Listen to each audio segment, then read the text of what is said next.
Hello everyone, I'm Jeff Stanley with Standley Handcrafted, and today I'm going to talk about wicking, double wicking actually, and triple wicking certain containers and how to get proper placement when wicking those containers. And I'm going to be using the 3-inch tumbler that you can get from Candle Science. This is a really tricky one that people have a lot of problems with. It's 3 inches exactly, so it's right in between what you would think would be a single wick or a double wick, and this one is actually a double wick when you're using cotton wick. Most of the time when you use a single wick in this one, the flame is really big, so I'm going to show you how to properly double wick this one if you decide to go that route. Now, like I said, you can do a single wick in this one. It just gets a little big with the flame. The melt pool can get a little bit bigger. If you're using a wood wick, a single wood wick works perfect in this one, but I'm also going to be talking about how to double wick and triple wick pretty much any size container and do a hands-on demo and show you exactly how I go about triple wicking bigger containers. So we'll go ahead and cut over and I'll show you the demo. All right, so we're going to get right down into this one. I've got a notebook with paper inside of it.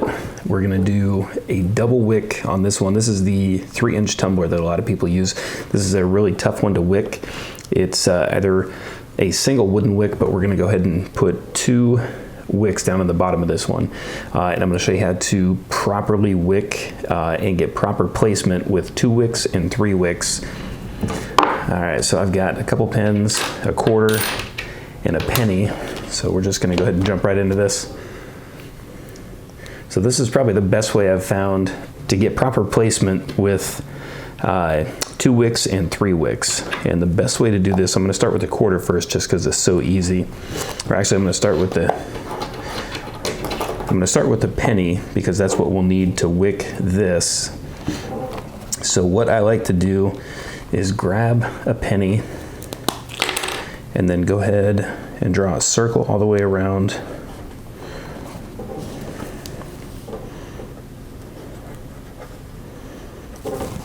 the penny. So you've got one circle there, and then I'm going to go ahead and make another one just right next to it.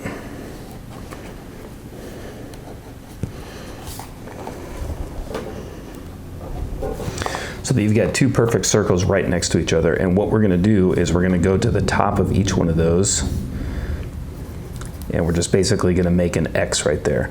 So an X right through there. And then the best way to do this is to take your jar, place it directly over that so that you can see your 2 lines.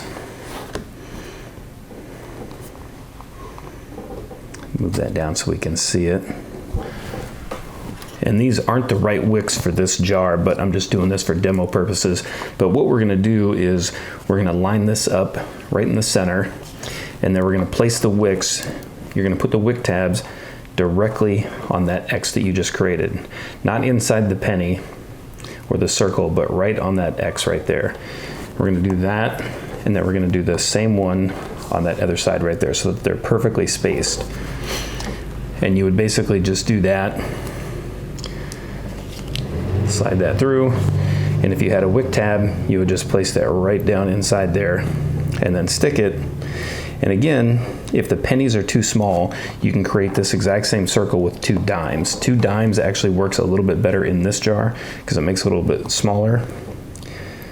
Run that through, place a wick right there. And then once that is placed, you basically just run that through, place the other wick, and then you've got 2 wicks that are equally spaced. So if you wanted to do this same thing for a 3-wick container, and I don't have one of the 3 wicks that looks just like this, but the concept is exactly the same. So we're going to run over. We're going to trace a quarter because a quarter is a better size for that 3-wick container. And of course, if the quarter is too big for whatever you're doing, you would just move right down to a nickel or a dime or the penny. We're going to put that right next to it, trace around that.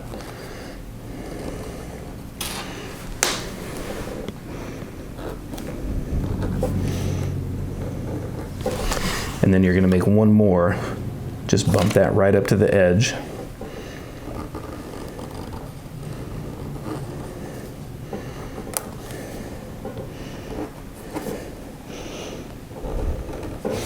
so that you've got 3 perfect circles.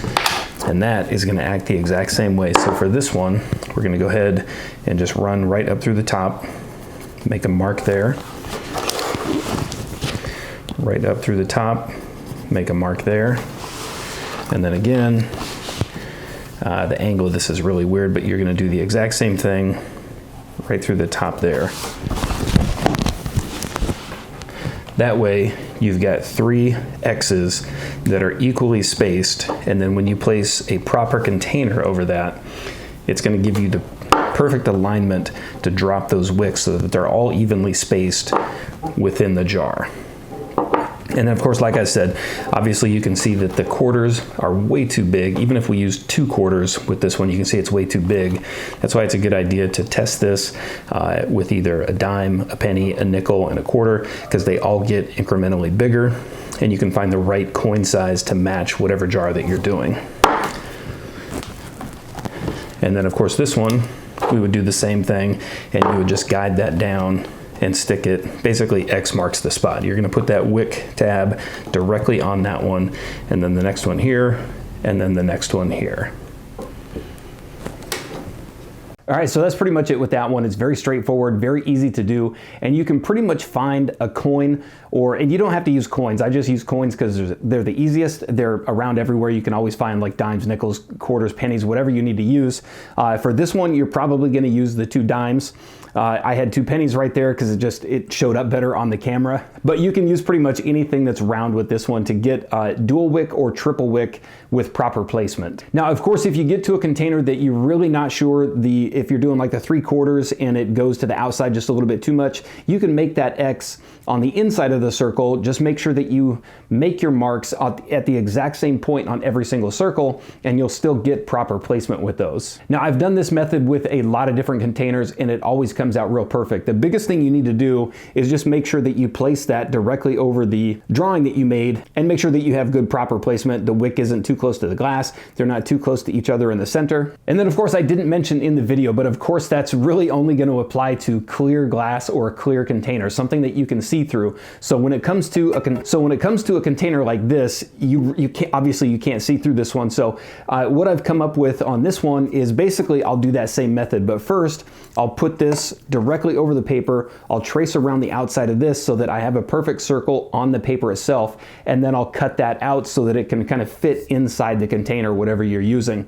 And of course you can cut that down to fit pretty much any container that you're using. And then once I have that perfectly cut circle of paper, I'll go through and do the coin method right on top of that, or do another sheet of paper that I can kind of place over the top of that and get proper placement. And then of course, once you get your circle pattern on the piece of paper, you basically take where the X's are, poke a little hole through that, and then you put the paper in the bottom of the container, and then just like with a little Sharpie or whiteout for this one, because a Sharpie's not gonna show up, but you would basically take a Sharpie and you would make little marks in the 3 holes that you poke through the paper. So of course with the darker containers, cutting out the paper, that one's a little bit more troublesome than the clear ones, because the clear ones you can just put the container right over it and you can move it around until you see you've got perfect placement. But that's pretty much it. That's probably the best way I've found to double and triple wick containers. 4 wicks get into a little bit trickier of a situation. I'll make another video on that one, just because the placement of the coins, I mean, it really comes out. The placement of the coins, coming up with the wicks, and then of course the proper placement and the melt pools that you're gonna create with 4 and 5 wicks. It's a little bit more in depth, so I'll do a different video on that one. But as always, I hope that video was informative. I hope it helped a few people out there. Like I said, it's a method that I kind of came up with. I was trying to think of how to do that one, and that's the best method that I've come up with to get good wick placement in jars like that. If I glossed over something or missed something in the video, please post in the comment section down below. I try to go through and answer every single one, and then of course when I do the part 2 to this video with the 4 and 5 wicks, I'll try to bring a lot of those points up and answer those in that video as well. And of course, if you didn't know, I just released 5 different ebooks. They're 19-page ebooks that go through and show you how to make candles. It's a complete guide with color pictures, everything like that.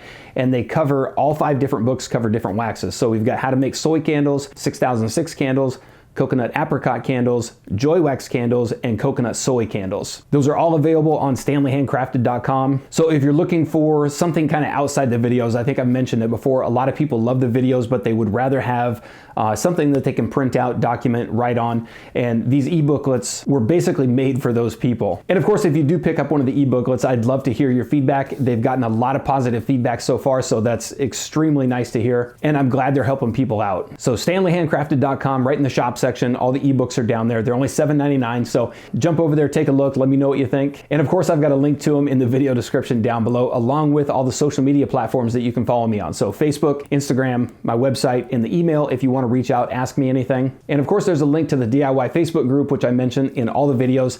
It's still growing like crazy. There's a lot of good information over there, a lot of good candle makers, and a lot of people that can help you along the way, which is great. And of course, if you liked the video, give it a thumbs up, and thank you for watching.